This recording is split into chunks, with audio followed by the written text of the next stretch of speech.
I'm Dr. J, and today's presentation is going to accompany the PowerPoint on restrictive covenants. Before we begin, I'd like us to take a moment to think about the fact that our current residences, our college, the city of Seattle, all reside on land that was once the land of indigenous people. And I want us, out of respect, to take a moment to recognize these first landlords.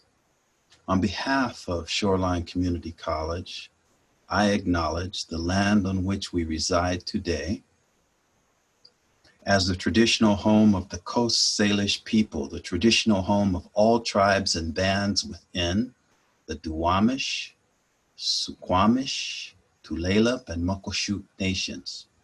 Without them, we would not have access to this gathering and to this dialogue. I ask that we take this opportunity to remember the original landlords and thank the current caretakers of this sacred land.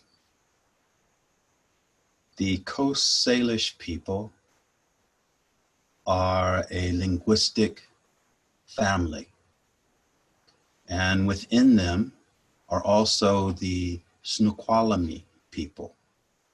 Some of you are familiar with Snoqualmie Falls. The Snoqualmie people derive from this Snoqualm, and the Snoqualm was the original transformer who the Great Spirit placed as a baby in this region. And out of those first people came all of the other Salish speaking people. But the Snoqualmie, the name itself refers to the people of the moon transformer. That's what the word itself means. The Suquamish are the people of the clear blue water. These are the indigenous inhabitants and original landlords of this place. And so we have here Chief Pat Canim, who was the head of the Snoqualmie Nation up until 1858. The encounter of the Snoqualmie and all of the other Salish people with Europeans leads to a experience of all of these folks mostly located on the east coast of the Puget Sound, Snoqualmie here, Suquamish here around the Seattle area, originally Alki, the Tulalip. All of these folks who are, we call the coastal Salish people, right, are descendants from people who have been in this region for 12 to 13,000 years, long before the arrival of, say, Europeans in the 16th century with the Spanish, and then later in the 19th century with the English and Americans. And we want to talk a little bit about that initial encounter and how the restrictive covenants that are in existence are a continuation of a process of encountering people, establishing one's relationship to those people based on one's religion, their culture, possibly their race, and then putting into practice laws and policies that have a particular impact on, say, indigenous people that lead to outcomes where they are displaced from their own land and Euro-American society takes root. That's really the context in which we want to talk. And thinking about that context will help us really understand the process of restrictive covenants. We know that the Denny family, originally from Illinois, um, came by out west looking for opportunity down in Oregon, and then the in early 1851, April of 1851, they arrive and they're already in conflict with indigenous people in Oregon by July. They're fighting against each other. The Denny's then are looking for other places to settle because many times the land outside of the original settlements was native land, and native people were in control of who settled on their land. And many of these settlers saw opportunity and just wanted to settle on the land, and this led to conflict. Well, the Denny family, particularly Arthur A. Denny, met some other people. Some were prospectors from California, gold prospectors, and they talked about land up in the Pacific Northwest above the Columbia River. They gradually made their way up as far as Alki and decided that they were going to establish the first settlement in Alki.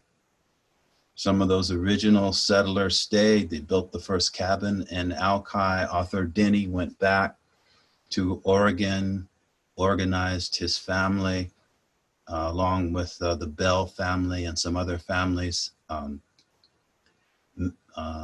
they sailed here later in 1851, in November of 1851. And they settled in Alki. The Denny family was, by the time that the Denny family had arrived, the Bell family and the Maynard family had already claimed access to what is the small possible port in that area. And Denny started looking for other areas to settle outside of Alki and decided on the mud flats on the other side of the Sound, which is in Elliott Bay today. So Denny establishes the first settlement outside of West Seattle in the area of Pioneer Square and so forth. And this is a map of Seattle that identifies once other Euro-Americans started migrating into this area, they started to identify different portions of the city. There were certain ideas that certain immigrants were going to be concentrated in certain areas of the city. This was early policy. And so you had, as early as the 1860s, you had an area dedicated in the middle of the town where Asians were appearing. And this was now the International District. You also had to the south, you had Jewish people,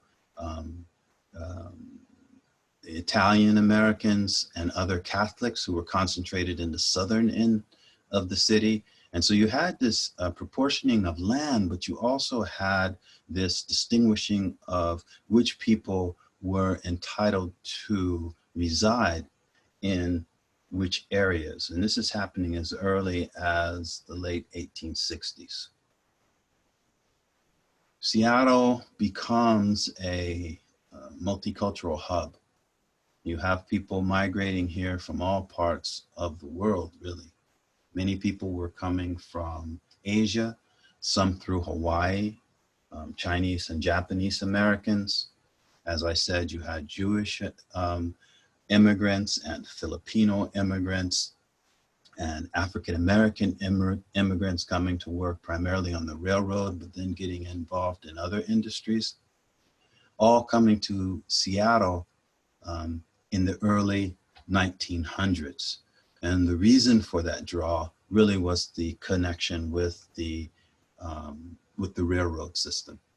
Once the railroad made it as far as Seattle, then there was going to be transport, there was going to be opportunity, there was going to be expansion of ports and various different possibilities. And so Seattle starts off as a very diverse place. You've got people from Northern Europe, Southern Europe, Central Europe, from Asia, from Africa, and from the Pacific, all migrating to this area.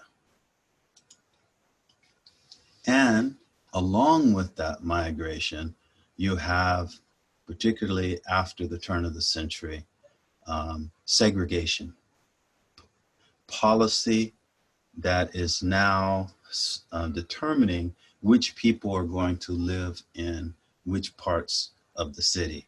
So as early as 1920, when we look at a map of Seattle, we see that Asian Americans, particularly Chinese, who were the predominant Asians at this time, were concentrated in what is now the International District.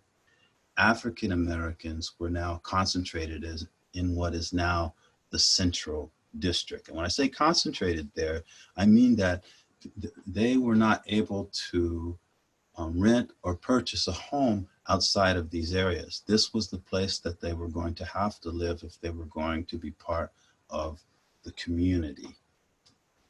And this takes us into this conversation on restrictive covenants.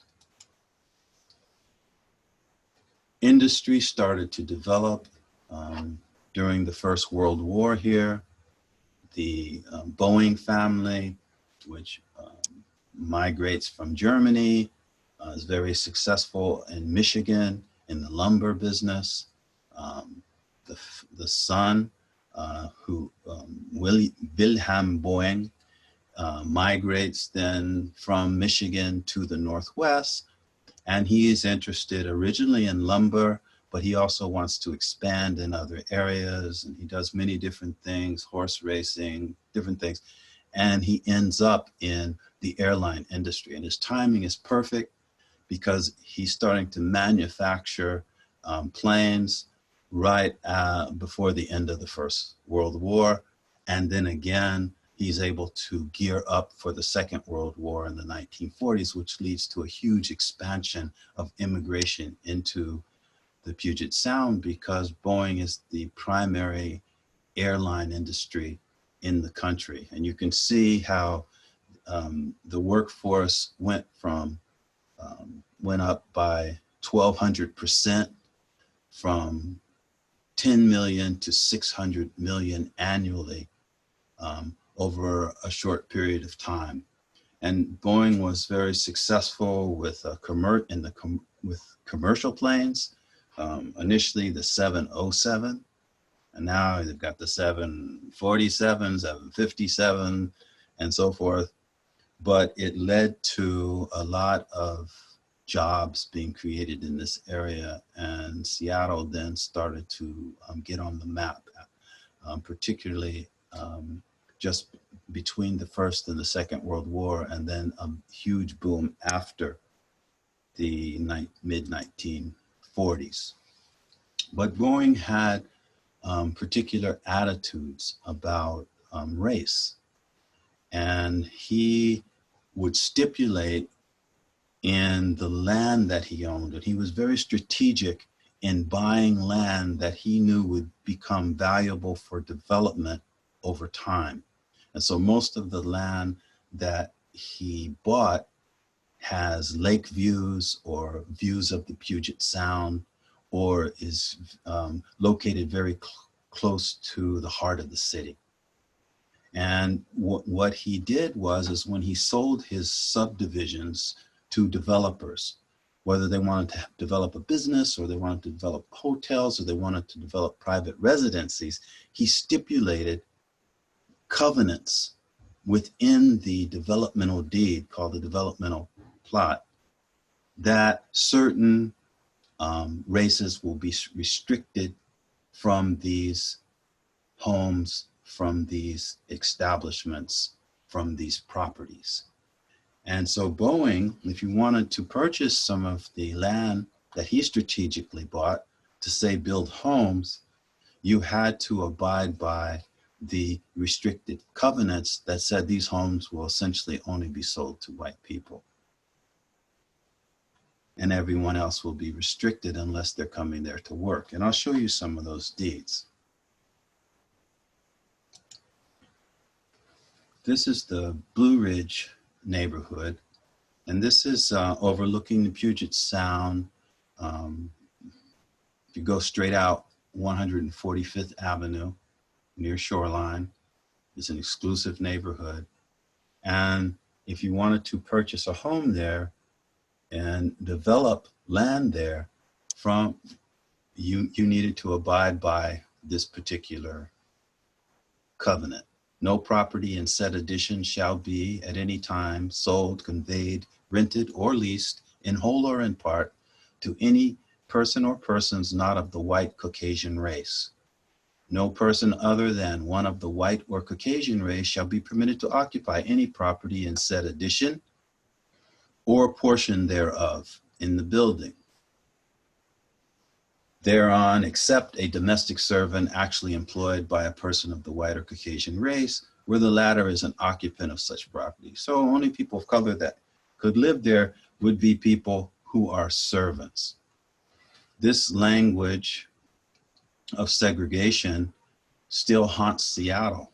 It lurks in the original deeds of many of the homes of people throughout this city. Research has shown that all areas of the Puget Sound had restrictive covenants, and they were also prevalent across the country, particularly from the era of the First World War and on. So just after the early 1900s onward. If you look into Queen Anne residence, they have similar type of language. Queen Anne is just sort of north of downtown, also along the Puget Sound. No person or persons of Asiatic or African or Negro blood lineage or extraction shall be permitted to occupy a portion of said property. I'll give you a resource if you want to look at some of that language. This is just behind Shoreline. So if you're coming out 160th and you drive past Shoreline Community College and you head towards the Sound, then you come to Enos Arden. If you were looking for a home in the 1940s, 50s in Enos Arden, you would come across a sign like this. This sign is saying a restricted residential community. Restricted here means restricted to certain people, and that other people are restricted. The language of restriction was directed towards, say, animal and livestock. They didn't want people coming there and establishing farms because it was an exclusive community. So hogs and cattle and horses and sheep and the likes were forbidden, but also racially restricted. No property in said addition shall at any time be sold, conveyed, rented, or leased in whole or in part to any person or persons not of the white or Caucasian race. No person other than one of the white or Caucasian race shall be permitted to occupy any property in said addition unless they are employed by a person of the white or Caucasian race. So we found the language there, and we find the language permeates the city. Greenwood area, as you know, Greenwood Avenue, heading from the campus, now heading south. We come into Greenwood, and the city at this time in the 1920s was absolutely segregated. If you were a person of color, you were going to live in central Seattle or South Seattle, like the Japanese concentrated in this area of what was originally Chinatown and then became the International District in the 1920s. But further north in Greenwood, the covenant said that neither the said premises or any house, building, or improvement thereon erected shall at any time be occupied by persons of the Ethiopian race, they mean black, or by Japanese or Chinese or other Malay, they mean brown people, Filipinos, and others, or Asiatic race, save and except as domestic servants in the employ of persons not coming within that restriction. So the segregated parts of the city are related to the covenants that are in not only the developmental deeds for people who want to build, say, apartments or homes, but in the deeds themselves when you go to purchase a home. So if you live in one of the homes and you want to sell your home, you cannot sell it to a person of color. You can only sell it to white people because it is governed by these covenants, and to break that law is penalized by fines. Concurrent with these covenants and the segregation of the cities throughout the Puget Sound were a lot of racial stereotypes that were being permeated to reinforce this attitude. You had a chain of restaurants called Coon Kitchen, and the coon is a derogatory name for a grotesque image of what is supposed to be an African American. And you see here on the sign, Coon Kitchen, on the teeth, Coon Kitchen Inn. And in order to enter into the restaurant, you would walk through the door, through the mouth of the coon. And then this was a service delivery truck, which had the coon on the side of the truck. And this would drive around the city delivering chicken to people. And this was just part of the atmosphere that goes along with these type of covenants. And this is the Coon Kitchen that was on Bothell Way for a long time as well. There's interesting case, court case where an African American defaced this truck down when it was parked down in Seattle, and the judge threw the case out of court because he said that that image was so egregious that he could understand why a Black person walking by it would want to deface it. Matthews Beach, this is along Lake Washington. Up north, if you go out 125th all the way to Lake Washington, you'll come to, and then head south, you'll come to Matthews Beach. Again, the covenants were in place. We ask ourselves, why is the northern side of the city so much whiter than the southern side of the city? Well, again, no lot or portion of a lot shall be sold or leased to or occupied by any person other than of the Caucasian race. But this restriction does not prevent occupancy by domestic servants of a different race or nationality actually employed in good faith by the owners or tenants. So just another way of saying the same thing. You can be here as our servants, but you cannot live amongst us. And this was the attitude that was prevalent during this time. And many of the people who were raised under these covenants raised many of the people that you're encountering on the streets today.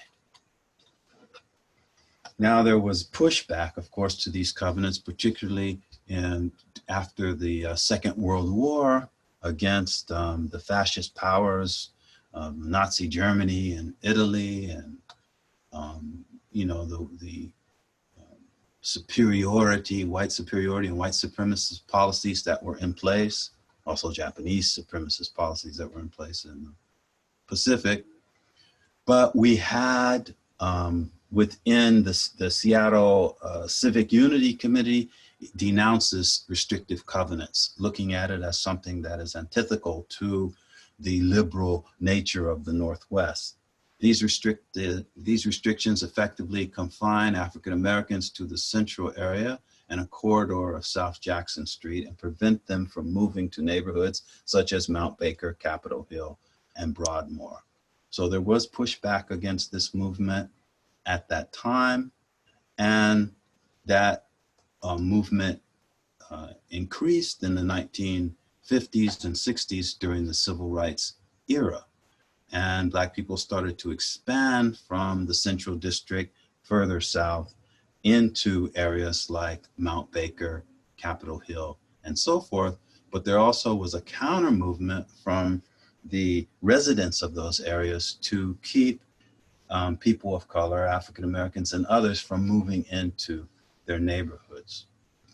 As late as the 1950s, you had a Jewish family, Richard Ornstein, who wanted to move into Sandpoint. Now, this is just near Lake Washington by the University of Washington. And he was um, told by the committee at that time that their properties were restricted. He said, well, they're not specifically restricted to me, so I should be able to move in there. And he won a court case saying that he could move in. He did move in, but the tenants in the area made it so unlivable and uncomfortable for he and his family that he eventually left Standpoint. And so you had the covenants that were in place from, you know, the 1920s, and even when they were starting to erode in the 1950s and so forth, still the idea that this area is restricted to certain people was still in place. And so you have Jewish Americans who are constructed as white Americans who were prevented from living in Sandpoint as late as 1958. And the covenant read, no part of said property hereby conveyed shall ever be used or occupied by any person of the Ethiopian, Malay, or Asiatic race. So even with changes in the Supreme Court in 1948 that deemed the restrictive covenants unenforceable, this is what the court established in 1948 after the Second World War against white supremacy. They still were practiced even when they were unenforceable. The court did not say that they're illegal, right? They said that they're unenforceable. So we have them continuing in the 1950s. Laurelhurst, Green Lake, similar language. In 1960, as an example, there were only 27 African Americans who lived in Wallingford or Fremont. This is in a population of 21,823. Only 27 of them were African Americans. Why? Because that was an area that was historically restricted, right? And if you look at other areas of the city, basically the northern part of the city is much lighter than the southern part of the city. The reason for that is these restricted covenants.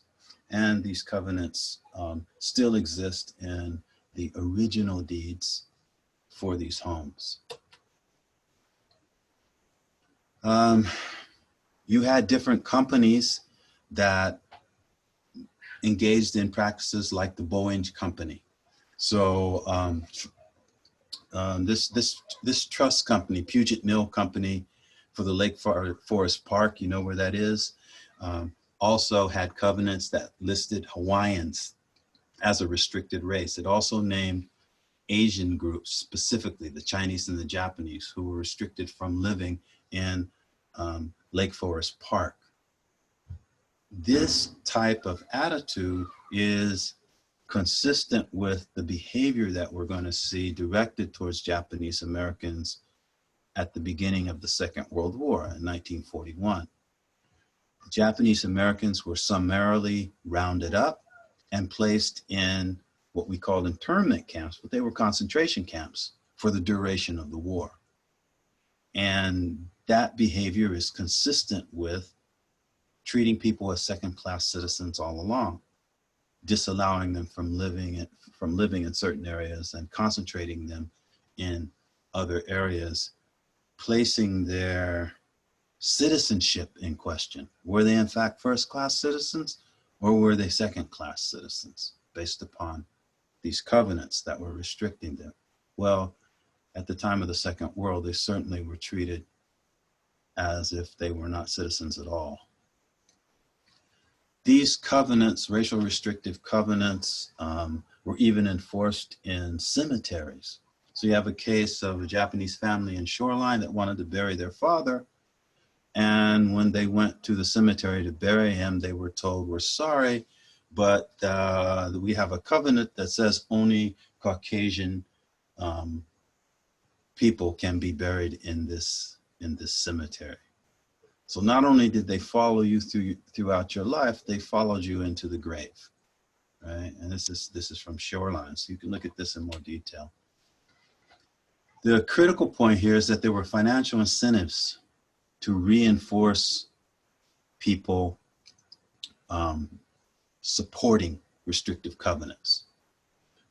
The banking industry, after the National Housing Act in 1934, where the federal government under Roosevelt was getting involved in trying to create affordable housing for American citizens after the Depression, the banks decided that they were going to advocate to be able to determine who they were going to loan money to. And they were going to do it on the basis of color coding the city from high risk to low or no risk. And they did this on a color scheme from blue to red. So blue meant low risk, a place you should loan money to. Green was low risk as well, but not quite as low as blue. Yellow was risky, and red was, forbidden for the banks to loan money to you, right? That was considered to be a loan that was too risky to make, and that is if you were in the red area. And this is where the word redlining comes from. So it basically indicated the level of security for the bank in terms of loaning money. And this was money that might be loaned to a person who wanted to purchase a home, or might be loaned to a person who wants to build or improve their business. None of this was possible if you lived in a redlined area. The problem was that the banks didn't make the decision based upon the economic capacity of the people in the area. They made it based on a blanket of which people lived in a particular area. Well, because there were restrictive covenants, people of color were concentrated into particular areas, and their areas were systematically redlined, which meant that you couldn't get money from a bank to develop your home or your business, i.e. your area. So people who lived in, say, a blue or a green area were were encouraged to be very vigilant to keep their area blue or green, which meant to not allow people of color to move into their area so that the bank might consider downgrading them from a blue or green to a yellow, or God forbid, a red. And so there's a financial incentive for people who spend money on their home to restrict people from coming into the area, because the banks are making their decision based upon race and not upon economic capacity. And so because you have segregation, the areas that the banks are looking at as low risk area have a high concentration of people of color. So people of color get associated with lowering the value of your property. This is where that comes from. And so the financial incentive was something that the Roosevelt administration did not count on, but the banks were very deliberate in making, and basically they were able to maintain the status quo. This was policy at the banking level that slowed down the process of integration and upward mobility for many people of color. 1948's decision by the Supreme Court was followed. Seattle voters, however, rejected a memorandum or referendum in as late as 1964 that prohibited housing discrimination. So you still had people as late as the 1964s in liberal Seattle who were against integration, who wanted to continue restrictive covenants and segregation, even though the Supreme Court had ruled against them in 48, even though the city council had ruled against them in the 1940s, they still were being practiced, and they were being defended as late as 1964. In April 68, the city council passed an open housing ordinance making restrictive covenants illegal, which the Supreme Court could have done back in the 40s when they made the law. But 20 years later, it's done. And this is out of pressure from the civil rights era. This is some of the concessions that the civil rights era was given. And this leads to a gradual eroding of the segregation throughout the city. But changing the law and changing the policy does not necessarily change the minds and the hearts of people. So from 48 to 68, you had the what were called unenforceable restrictive covenants that were still being practiced. The difference between what they call de jure and de facto. According to law, they were frowned upon. But in fact, because there was no penalty, if you continued them, they continued.